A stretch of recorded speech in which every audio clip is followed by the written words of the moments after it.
Yes, mbandiriza akadde kano mwasibye mutya muli mutya Qatar, Saudi, Oman, Bahrain, kosa ne Dubai. Mbatumiddeko n'embeebazi ne mbagamba nti muli bakabi. Mwabali Uganda mu Kampala mbagamba nti muli babole nnyo kubanga mugiye kumirako kitalo.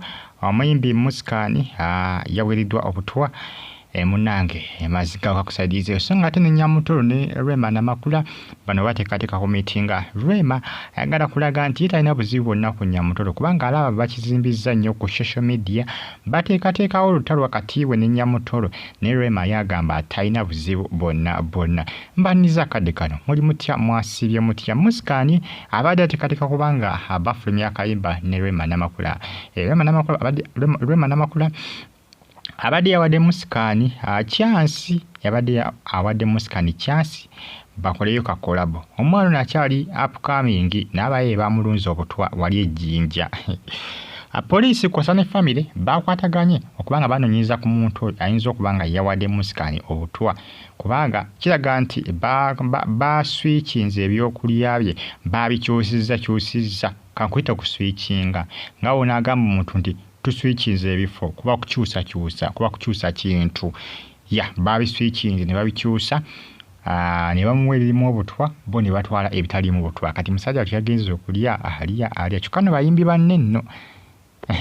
Ekyewuunyisa omuntu obeera n'abantu naye nga munnange bakulowooleza bingi, mikwano gye bye bamuwadde obutwa kubanga ebyokulya mwe byavudde era poliisi eri mu kubavuba omu ku omu. Ate poliisi asuubiza okuba nga ebajjamu information. Okunaba kuba miggo bagenda kugibakenkebula babajjemu information kubanga bakyagaanye okuba nga boogera omutuufu naye ng'ate omutuufu ali mu abo kuba be babaddewo beyalekedde ebyokulya ebyo. Beyalekedde ebyokulya ebyo kubanga agenza okujja ng'era be bakyaliwo eri akoze ki yatuuse alya byakulya. Naye ng'ate ejjukira ebyokulya ebyo okubirekawo yagenza obirekawo yabadde amaze okulyako wabula ng'atana kizibu kyonna kyabadde awulira. Kibategeeza nti obutwa wabutaddemu nga yakavaawo. Either bakyusizza bagiswikinze ne bagikyusakyusa oba babutaddewo mwennyini emmere gye yabadde alya. Bwe yavuddeewo beebo abantu baffe. Ekyo kibayite ekisolo omuntu. Ekibayita ekisolo kye bayita omuntu. Katoli bw'ama yakiyimbako akayimba ako. Oba olina okwegendereza ekisolo kye bayita omuntu. Muntu muzibu, abantu bazibu. Musikani abamuwadde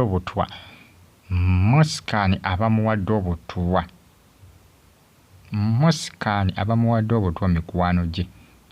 Poliisi ye erina confidence ey'amaanyi erina obuvumu n'okukkiriza nti abamuwadde obutwa mikwano gye era bayimbi banne. Wabula poliisi bonna eri mu kubavuba omu ku omu teyagala kuleka yadde n'omu.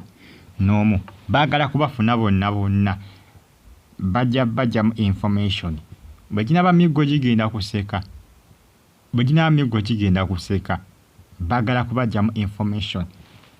Kubayo poliisi egamba be bamuwadde tewali n'omu yavuddewo. Musikani we yaviriddewo genda okwetoolamu katono. Tewali n'omu yavuddewo. Yalemeddwa n'okuyimba musajja wattu ono gy'adde agenza okuyimba. Jjinja eno gye bamweredde n'akatwa. Obutwa butandiikiriza mu bayimbi era abayimbi bonna tolina kwesiga muntu yenna. Omuntu asobola okukulunga n'akuwa katwa. Musajja wattu badde bateekateeka namuwa kolabo. Rema Namakula yabadde asuubiza okuba nga amuwayo ka kolabo bambi. Kamuyambeko oba oli akola ki okweyongerako ku ttutumu lye n'okusituka niraba kati byatuuseewo. Oba kakolabo Rema kebadde agenda okumuwa ke kaabalumye sibitegeera. Ne bagamba katubukuye oleme okukola kolabo na Rema Namakula. Kugambye si byangu naye nga Musikani bamuwadde obutwa. Mumusabire musajja atasobola okuba nga atereera naye ng'obutwa bufuuse obutwa.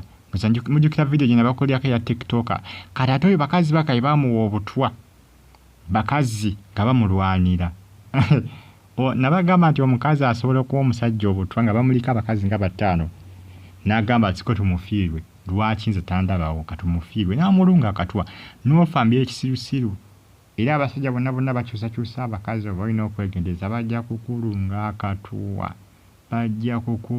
akatuwa okale abo bajja kukulunga manyiri abasajja balina emizeejo nga yabakyanga lowooza tebamulaba kumbe nga bamulaba Musikani bwatyo bweyagudde mu mbi z'abayaaye bamulunza akatwa Rwema ateekateeka kusinkana Nyamutolo biri siriyasi abayaaye bagezako kubanga bakulyetingawo olutalo wakati wa Rwema Kosa ne Nyamutolo Rwema avudde n'agamba nti talina buzibu bonna ku Nyamutolo era temwewunya nga basisinkaganye kubanga Rwema agamba nti bagenda kubanga basisinkana era mujja kwewunya abasinga nga Eddie Kenzo yasinkana Dr. Amusa kati ne Rwema bagenda kukikola ne Nyamutolo Rwema agenda kukikola ne Nyamutolo bagenda ku meetinga nga Eddie Kenzo bwe yakikola ne Dr. Amusa temukyewuunya kubanga nkibagambye nti kigenda kubeerawo guno omwaka ogwa 2024 nkibategeezako temukyewuunya nnyo kubanga Rwema ali mu nteekateeka yalaga talina buzibu bonna ku Nyamutolo Nyamutolo ayagala nnyo Rwema kubanga agamba nti bebamu ku bayimbi abakyala basinga okunyumirwa era basinga okubanga anyumirwa obuyimba bwabwe obuyimba bwa Rwema n'abakula bumunyumira nnyo adda akayimba ke bayita clear noza mukategera bungi bakayita clear Nyamutolo agamba kamunyumira bitya clear simanga kiri clear wange bwe batyo noza mukategera akayimba ako bakayita clear Nyamutolo agamba kamukolera bya nsosso era agamba Rwema tamwinaako obuzinduzo n'engeri ebifaananyi bya Nyamutolo ebyedda kuva dda kakazi kalungi si kakazi kabi bambi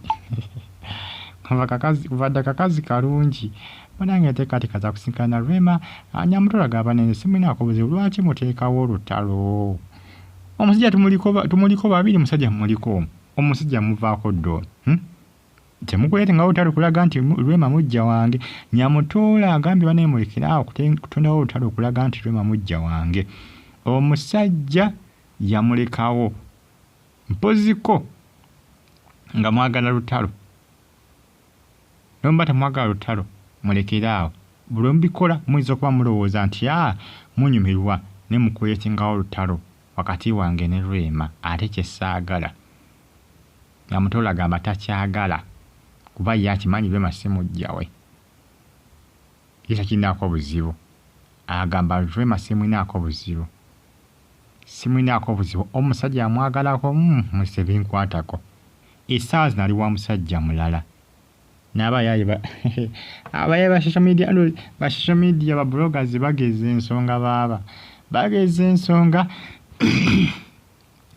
ensonga bagezeza ensonga ya Rwema ne Nyamutolo kuno okukyala kwa Eddie Kenzo Kosa ne Nyamutolo baba abayaaye bagezeza ensonga bazigezeza nga munange ensonga zeezo mugimpere ka like ate musubscribing munyigene kale bagita batya bagita Fahad TV UG mwebale nnyo Fahad UG News ne YouTube channel yange no gifollowing atajja kubanga wejusa ninga munange byebyo Musikani bamuwadde obutwa Rwema badde ateekateeka kumuwa collab nno ebyaddala Rwema badde ayagala kumuweka collab kamuyambeko kubanga asitula kalyaye amwongerekoko ettofaali naye abaye bamulunzi ate twali tuli awo ate ne Nyamutolo n'agamba nemulekeraawo byemukola mulekeraawo nze sina buzibu bonna ku Rwema obuyimba bwe bunyumira akayimba ka Kiri akasinga okunyumira Nyamutolo kamunyumira nnyo nga wokibulya oba nnyo kubanga mugifoole nga batiimu Eddie Kenzo tiimu Nyamutolo tiimu Rwema n'abakula tiimu Dr. Amusa mwenna mbatumiddeko ne mbagamba nti mwabale nnyo kubanga mugyeekumirako n'okubanga mwasubscribinga ne munyiga hanekade mwebale nnyo mwebalira comment section weeryawo bakabontera mu comment section tosigale nga onfollowinga kubanga updates mba nazo each and every single day just gwe kikakatako kiri kimu kyokka just ku following or subscribing onyige nekade baye bulungi Fahad TV kimbagala nnyo mwenna mwera balayi mu commenting